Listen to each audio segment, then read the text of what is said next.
حضرت ابراہیم بہت بڑے مہمان نواز تھے، بہت بڑے.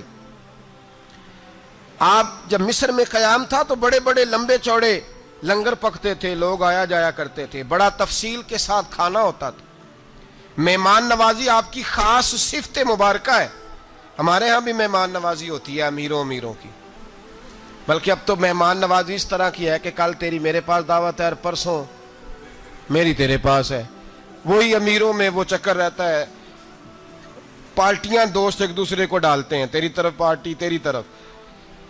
اور اسی انداز میں اب یہ عید آئے گی نا، ٹکا پارٹیاں ہوں گی جگہ جگہ.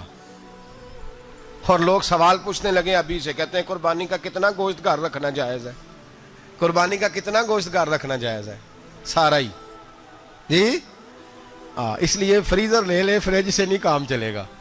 سارا ہی جہاز گھر رکھنا سارا ہی جائز ہے، رکھ لیں. او خدا کے بندے، قربانی وہ بندہ دیتا ہے جو سارا سال ہی گوشت کھاتا ہے. صحیح کہہ رہا ہوں؟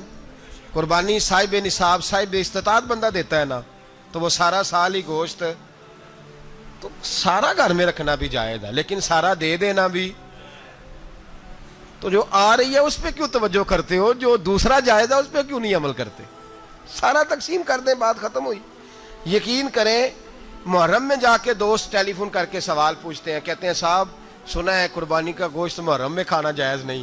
میں کہ نہیں، ربیع الاول چ بھی جائز جے، رجب رمضان تک کھاؤ، کوئی بندہ نہیں منع کرتا. اس لیے کہ کسی کو دینا تو پسند ہی نہیں. یا پھر اس میں سے جو خاص خاص چیزیں ہیں وہ اپنی فریج میں، اور باقی جو ہے وہ دوسروں کے لیے. یہ کیا طریقہ ہے ہمارا؟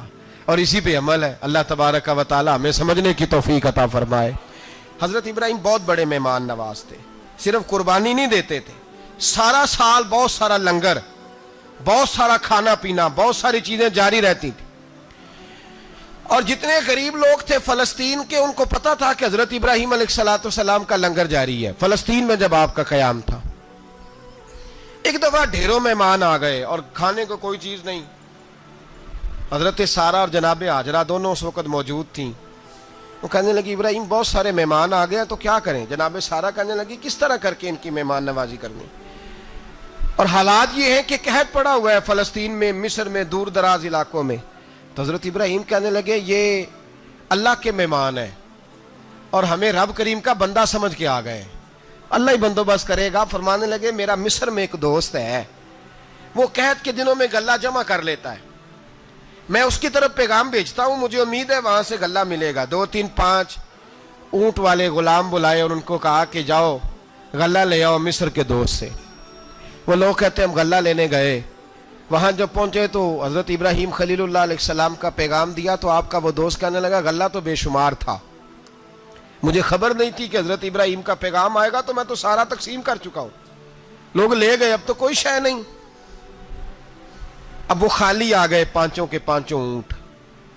جب خالی آئے تو حضرت ابراہیم کی حویلی کی دیواریں چھوٹی چھوٹی تھیں. ان غلاموں میں سے، خادموں میں سے، آپ کے ان چاہنے والوں میں سے ایک کہنے لگا یار وہ غریب تو انتظار کر رہے ہوں گے کہ غلہ لینے گئے ہیں، ہمیں روٹی ملے گی. چھوٹی چھوٹی دیواریں ہیں، وہ جب دیکھیں گے نا خالی آ گئے تو انہیں تکلیف ہوگی. اس طرح کرو بوریوں میں ریت بھر لیتے ہیں، ریت بھر کے لے جاتے ہیں، بعد میں اندر رکھ کے انہیں سمجھا بہلا لیں گے یا حضرت ابراہیم کو بتائیں گے، وہ خود ہی ان لوگوں کی دل جوئی فرمائیں گے. اب غلہ کی جگہ ریت بھر کے اونٹوں پہ رکھ کے لائی گئی. لا کے بوریاں جب رکھ دی گئیں، حضرت ابراہیم علیہ السلام دوپہر کے وقت آرام فرما رہے تھے. بی بی سارہ اٹھی، کہتی ہیں جب میں نے دیکھا نا کہ بوریاں پہنچ گئی ہیں تو گئی، غلام کو ساتھ لیا اور اس کو جب کھولا نا تو کہتی اتنی حسین گندم میں نے پہلے کبھی دیکھی نہیں تھی، اتنا پیارا دانہ میں نے کبھی ملاحظہ ہی نہیں کیا تھا. فرماتی ہیں جب اس کو پیس کر چکی میں روٹیاں پکائیں تو خوشبو دور دور تک پھیل گئی، اعلیٰ غذا بنی، بڑے بڑے کھانے بیویوں نے مل کے پکائے، چن دیے گئے. حضرت ابراہیم اٹھے تو لوگ کھانا کھا رہے، سجدہ شکر ادا کیا، اور جب سجدے میں گئے تو وحی آنے لگی، پھر رونے لگے. جب پلٹ کر باہر تشریف لائے تو جناب سارہ کہنے لگی ابراہیم تمہارا مصری یار بڑا اچھا ہے، اس نے اتنی اعلیٰ گندم بھیجی ہے کہ اتنی تو میں نے پیاری گندم کبھی دیکھی نہیں. جناب ابراہیم مسکرائے، فرمانے لگی سارہ یہ مصری یار نے نہیں بھیجی، یہ میرے عرشی یار نے بھیجی ہے، یہ میرے عرشی یار نے بھیجی ہے. بھائی مہمان نوازی مزاج تھا. لٹا دینا مزاج تھا، دوسروں کی اشک شوئی مزاج تھا۔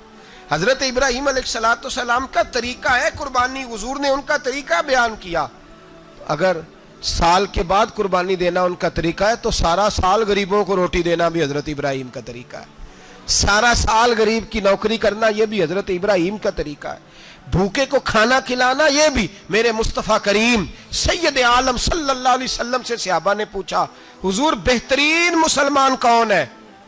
بہترین مسلمان تو حضور نے فرمایا جو سلام لینے میں پہل کرے اور غریب کو روٹی کھلانے میں سب سے اچھا ہو، وہ بہترین مسلمان ہے، زبردست مسلمان۔